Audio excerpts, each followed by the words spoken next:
So today we're going to tear down a massive strategic shift from a company you definitely know, Intuit. And believe me, this isn't just some minor product update. No, this is a huge, high-stakes bet on a completely new future. Let's get right into it. Okay, first things first. To really get a sense of the scale we're talking about, just look at this number, $18.83 billion. That's Intuit's annual revenue for fiscal year 2025. Yeah, this is no startup. They are an absolute titan in financial tech.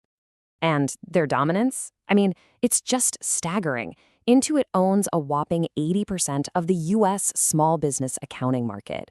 They're basically the default choice for almost everyone. But here's the thing. When you're that big, where on earth do you find new growth? And that question, well, it leads us right to the heart of the problem. Intuit zeroed in on this $89 billion market they dubbed the missing middle.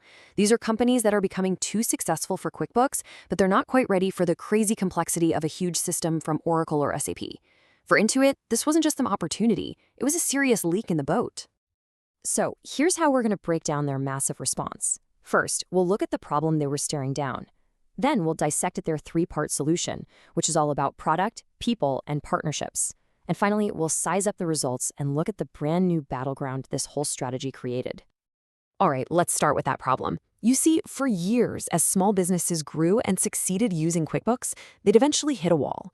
This created what you'd call an inevitable churn, where Intuit's biggest success stories were literally forced to become its former customers. They had to plug that leak, and fast. And man, did they move fast. This timeline just shows a series of incredibly rapid, decisive moves over about a year. You've got an AI-focused restructuring with layoffs in July, a totally new product suite just 2 months later, and a huge strategic partnership the next year. This was a company moving with some serious urgency. All right, so part one of their solution was to go right after the product itself. They knew they couldn't just put a Band-Aid on QuickBooks. No, they had to fundamentally re-platform their entire offering to handle the kind of complexity their best customers were growing into. And this slide right here just perfectly lays out that shift. They went from that simple one-size-fits-all model on the left to the full Intuit Enterprise Suite on the right. This new suite could handle multiple companies, crazy complex accounting, intercompany transactions, exactly the kind of stuff businesses were leaving to go find somewhere else. And look, this was so much more than just slapping on a few new features.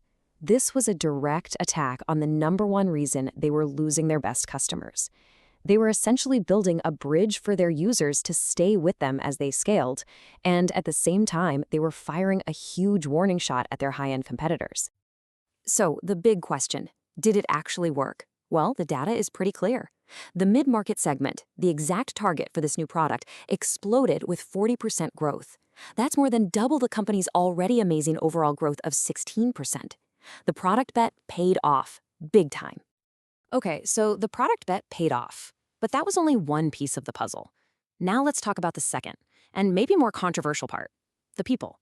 See, a new product needed new talent, and Intuit made a really bold move to get it. They decided to become an AI-native company, not just in their software, but in their actual workforce. I mean, think about this. This was a brutal, high-stakes move. They laid off about 10% of their entire workforce with the explicit goal of hiring back the exact same number of people, but with deep expertise in AI. This sent a message to everyone that this AI pivot wasn't some marketing gimmick, it was their core strategy. So what does all this AI native talk actually mean for the customer?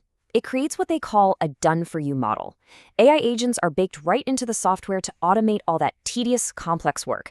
This basically gives a mid-sized company a powerful, invisible back office, which drives their operational costs way down. And the value prop they could offer, it's just incredible. A Forrester study projected a nearly 300% return on investment over 3 years for businesses who adopted this new AI-powered suite. Now that is a number that gets a CEO's attention. Okay, so they've got the product, they've got the people. But a great product is totally useless if you can't actually sell it, right? And that brings us to the third pillar, the partnership play. They completely flipped their sales model on its head with an accountant-first strategy. And this quote, man, it just nails the whole problem. The old model of just putting your credit card into a website works great for a tiny business, but it completely fails in the mid-market. These are massive purchasing decisions, and they're all about trust and relationships. So here's how they made it work in the real world. Intuit empowered these big advisory firms to actually sell and implement the software for them. This was a brilliant move. It instantly gave them a skilled, trusted enterprise sales force without having to spend a fortune building one themselves. It's the perfect combo of their AI tech and the human trust you need in this market. And the thing is, this wasn't a total shot in the dark. They already had proof this kind of model could work. They tested a similar AI plus human expert approach with their TurboTax Live product, and it led to a massive 47% jump in revenue. It proved that customers are absolutely willing to pay more for tech that's backed by a real human expert. All right, so let's pull it all together. What's the verdict here? The early results are undeniably strong. But by solving their churn problem and moving up into this bigger market, Intuit has walked into a brand new arena with a whole different class of competitors. The most important thing to get from all this is that Intuit fundamentally changed who they are. They've evolved from just being a simple bookkeeping tool into a full-on financial operating system for growing companies. This is a huge, huge transformation. And what this does is it throws them onto a whole new battlefield. On one side, you've got the challenger, Intuit. And on the other, you have the legacy giants, Oracle, NetSuite, SAP, and Microsoft. Intuit is now going head-to-head with them on their home turf. Which, of course, brings us to the big question I have for you. Was this whole pivot enough? I mean, Intuit's strategy is really smart, but are they truly ready for the long sales cycles and the brutal procurement battles of the enterprise world? What do you think? And that leaves us with one last thing to think about as we wrap up. Is this hybrid model, this software plus human expertise thing, the actual future for this market? Or is it just a temporary bridge, a transition, until AI gets powerful enough to do everything on its own? It's a fascinating question about where this whole industry is going.